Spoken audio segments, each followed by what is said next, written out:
Deoarece telemunca a devenit un standard în zilele noastre, iar piața de căști circumaurale este prognozată să crească substanțial, am primit cerința de a evalua câteva căști circumaurale pentru a stabili un clasament. Astfel, dacă nu știi ce căști circumaurale să alegi, te invit să urmărești în continuare acest video.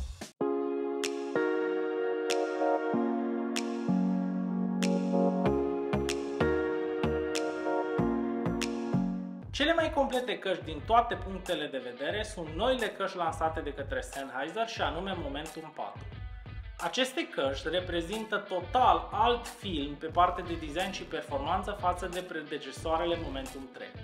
Pe partea de design se poate observa clar acest lucru deoarece Sennheiser au renunțat la designul pensionat casual din gama Momentum în favoarea unui aspect mult mai futurist.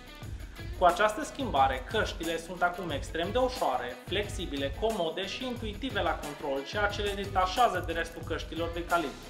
Controlele tactile sunt literalmente cele mai bune și mai responsive de pe piață, iar sunetul în apeluri este absolut top, chiar și în condiții subideale. Momentum 4 în condiții mult subideale. Așa că poți lejer avea convorbi pe stradă încât să fii înțeles. Carcasa de călătorie este minimalistă, are de toate și arată mult mai de Doamne ajută decât cea a modelului precedent. Noise cancelling-ul este cel mai bun pe care l-am regăsit până acum într-o pereche de căști, depășind cu câteva sutimi chiar și legendarele AirPods Max. Și de asemenea, Transparency modul e top încât poți avea conversații reale cu oameni cu ochi și gură, chiar și cu căștile pe urechi. Bateria își bate joc de restul pieței având 60 de ore de playtime, ceea ce este undeva la dublu față de XM5, de exemplu, iar calitatea sunetului este absolut desăvârșită, având cele mai bune medii bară înalte pe care le-am întâlnit până acum. Asta înseamnă că dacă asculți multe piese instrumental-vocale, o să te scuture frigurile cât de bine sună aceste căști. Și mai mult, aplicația Sennheiser te lasă să-ți configurezi experiența exact pe gustul tău. Astfel, cele mai complete căști de pe piață scot un Scorpex de 4.9 și oferă o experiență de mare șlem. Dacă folosim căști circumaurale în mediul office, e normal să sperăm ca acestea să fie și comode. Pe acest plan, cele mai comfy căști de pe piață sunt Sony XM5. Fiind concepute zișcă din carton, aceste căști sunt inexistente de ușoare la tine în cap și astfel sunt mega potrivite pentru office. Datorită construcției mai aparte, acestea sunt ultra ușoare și reușesc să fie chiar mai comode decât competitorii Momentum 4 sau Bose 700. Pe lângă asta, sunt bune pe toate restul planurilor, având o carcasă sexy, noise cancelling briliant, suport high-res și 360 audio și sunet în apeluri cât de cât decent. Astfel, Sony XM5 scot un Scorpex de 4.5 și pot spune cu ușurință că sunt cele mai comode căști pe care le-am încercat până acum. Personal, consider că nu pot spune Active Noise Cancelling fără Transparency Mode și că un sistem de ANC este complet atunci când îți permite tranziția între două scenarii distincte.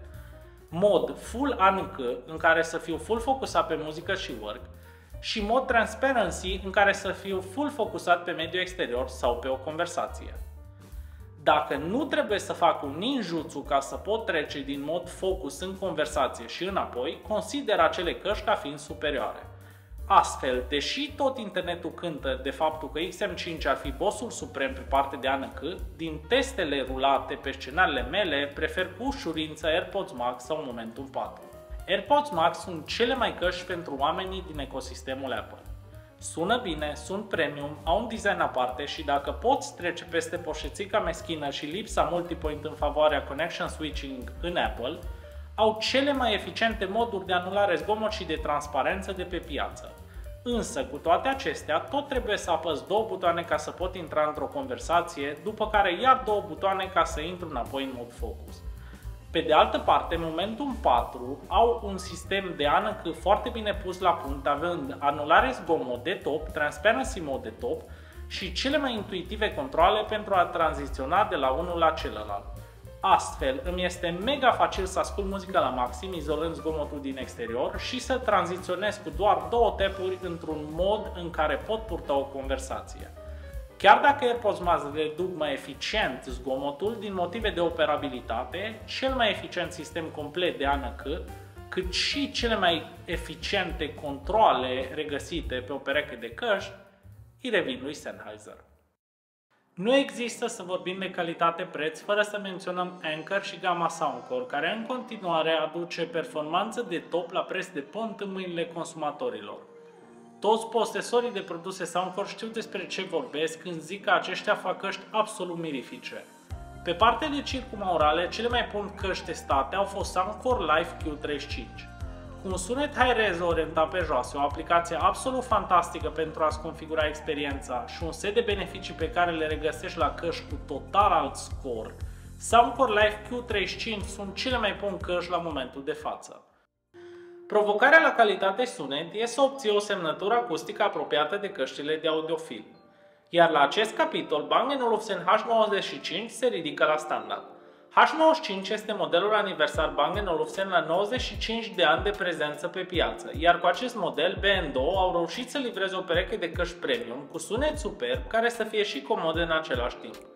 Ba mai mult, B&O au adăugat și niște controale pentru volum și ANC absolut unicate. La nivel de calitate sunet, căștile redau o izolare clară a instrumentelor din piese și se descurcă absolut excepțional pe gama de joase medii din spectrul de frecvențe. Pe de altă parte, avem Momentum 4, care excelează la tot ce ține de muzică vocală, având înalte din total alt univers. Și mai avem de asemenea Bang & Olufsen HX, care îți oferă o semnătură acustică briliantă, însă cu un disconfort la ureche cauzat de cupele concepute pentru urechi prea mici. Însă, cu toată competiția, personal prefer H95 la calitate sunet, atât pe cablu cât și wireless, oricând.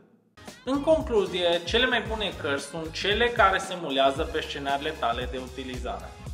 Astfel, un clasament global al căștilor ar arăta ceva de genul: dacă ți s-a părut util clipul, nu fi scârțar bară scârțară bară non-binary variant și pontează-te cu un like și cu un subscribe. Pont out!